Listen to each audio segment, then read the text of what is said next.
سکتی ہے اور بن سکتی ہے۔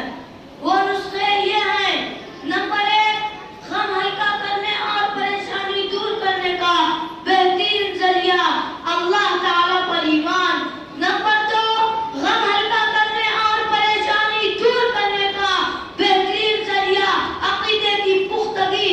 نمبر 3، غم ہلکا کرنے اور پریشانی دور کرنے کا بہترین ذریعہ نیک اعمال۔ نمبر 4، غم ہلکا کرنے اور پریشانی دور کرنے کا بہترین ذریعہ ذکر الہی۔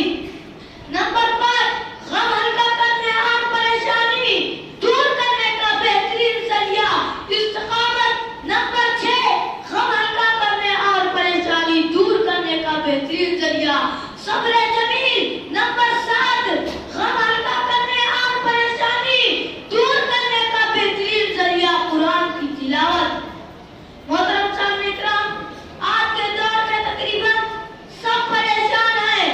کسی کو روزگار کا مسئلہ، کسی کو مالی کاروبار میں مشکلات کا سامنا، کسی کو قرضوں کا بوجھ، کسی کو جسمانی بیماریاں۔ آج مالدار بھی پریشان ہے، غریب پریشان ہے، مالدار کو پریشانی ہے کہ بڑا مالدار بن جائے، اور بڑے مالدار کو پریشانی ہے کہ سب سے بڑا مالدار بن جائے۔ غریب پریشان ہے کہ اللہ تعالیٰ اس سے ناراض ہے، اسی لیے اللہ تعالیٰ نے اسے غریب بنایا ہے۔ باپ بیٹے سے پریشان اور بیٹا باپ سے پریشان۔ امت مسلمہ کے پاسبانوں، قرض کے ہر شخص کو کسی نہ کسی طرح پریشانی میں مبتلا ضرور ہے۔ ہر ایک کی خواہش ہے کہ کسی نہ کسی طرح پریشانیوں سے نجات مل جائے۔ حضرات، ہمارا غم کیسے ہلکا ہوگا؟ ہماری پریشانی کیسے دور ہوگی؟ آئیے ہم اسے قرآن و حدیث کی روشنی میں دور کرتے ہیں۔ فرمان ربانی ہے: الذین لم یلبسوا ایمانہم بظلم اولئک لہم الامن وہم مہتدون۔ سورہ انعام آیت نمبر 82۔ جو لوگ ایمان رکھتے ہیں، جو اپنے ایمان کو شرک کے ساتھ نہیں ملاتے، ایسے ہی لوگوں کے لیے امن ہے اور یہی راہ راست پر چل رہے ہیں۔ سامعین اکرام، کچھ لوگ کہتے ہیں ہم تو مسلمان ہیں، پھر کیوں پریشان ہیں؟ عقیدے میں پختگی نہیں ہے، ہم نے جو دروازہ کھول رکھا ہے۔ آئیے بڑا سنتے ہیں، اللہ تعالیٰ ایمان کی سربلندی کے بارے میں فرماتا ہے: وَلَا تَهِنُوا وَلَا تَحْزَنُوا وَأَنْتُمُ الْأَعْلَوْنَ إِن كُنتُم مُّؤْمِنِينَ۔ تم سستی نہ کرو اور نہ غمگین ہو، تم ہی غالب رہو گے اگر ایماندار ہو۔ حضرات، غم ہلکا کرنے اور پریشانی دور کرنے کا بہترین ذریعہ اللہ کی یاد ہے۔ اللہ کی یاد سے ہمارے دل کو سکون ملتا ہے۔ فرمان ذوالجلال ہے: الذین آمنوا وتطمئن قلوبهم بذکر اللہ، الا بذکر اللہ تطمئن القلوب۔ جو لوگ ایمان لائے، ان کے دل اللہ کے ذکر سے اطمینان حاصل کرتے ہیں، جس کا نقشہ کسی شاعر نے کیا ہی خوب کھینچا ہے۔ نہ دولت سے، نہ دنیا سے، نہ گھر آباد کرنے سے، نہ دولت سے، نہ دنیا سے، نہ گھر آباد کرنے سے تسلی دل کو ملتی ہے خدا کو یاد کرنے سے۔ سامنے اکرام، جتنی باتیں میں نے آپ حضرات کے سامنے پیش کرنے کی جسارت کی، وہ قرآن مجید کی روشنی میں کی۔ اب آئیے حدیث نبی کی طرف چلتے ہیں کہ رسول اللہ صلی اللہ علیہ وسلم نے کیا فرمایا۔ غم ہلکا کرنے اور پریشانی دور کرنے کا بہترین ذریعہ مسکرانا ہے۔ آپ صلی اللہ علیہ وسلم پر مصیبتوں کے پہاڑ توڑ دیے گئے، لیکن اس کے باوجود بھی آپ صلی اللہ علیہ وسلم ہمیشہ مسکراتے رہے۔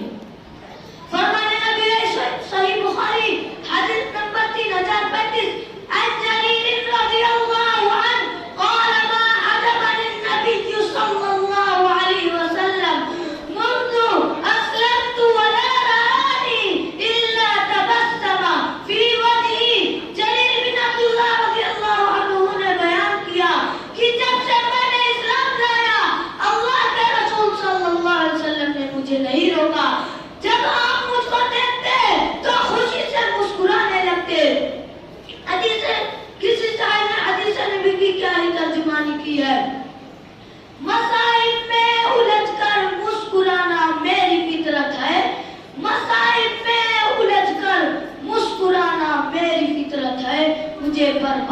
اوپر اشک برسانا نہیں آتا. صحیح مسلم حدیث نمبر 2699 عن ابي هريره قال قال رسول الله صلى الله عليه وسلم من نفس عن مؤمن كربة من كرب الدنيا نفس الله عنه من كربة يوم من كربة من كرب يوم كربة من كرب يوم القيامة. ومن يسر على محسن يسر الله عليه في الدنيا والآخرة. ومن ستر مسلما ستره الله في الدنيا والآخرة. والله في عون العبد ما كان العبد في عون أخيه. حضرت ابو ہریرہ رضی اللہ عنہ سے روایت ہے کہ رسول اللہ صلی اللہ علیہ وسلم نے فرمایا جو شخص کسی مومن پر سے دنیا کی سختی دور کرے گا اللہ تعالی آخرت کی سختیوں میں سے ایک سختی دور کرے گا. جو شخص کسی مفلس کو مہلت دے اللہ تعالی اس پر آسانی کرے گا دنیا اور آخرت میں. جو شخص کسی مسلمان کا عیب ڈھانپے گا اللہ تعالی دنیا میں اس کا عیب ڈھانپے گا. اللہ تعالی دنیا میں اس کا عیب ڈھانپے گا. اب آخر میں اللہ رب العزت سے دعا ہے کہ اے اللہ ہم سب کے غموں کو ہلکا کر دے اور ہم سب کے پریشانیوں کو دور کر دے. آمین. اور ہمیں اسلام پہ عمل کرنے والا بنا اور لا تحزن ان اللہ معنا کا مصداق بنا. آمین. نہ دولت سے نہ دنیا سے نہ گھر آباد کرنے سے نہ دولت سے نہ دنیا سے نہ گھر آباد کرنے سے تسلی دل کو ملتی ہے خدا کو یاد کرنے سے. وآخر دعوانا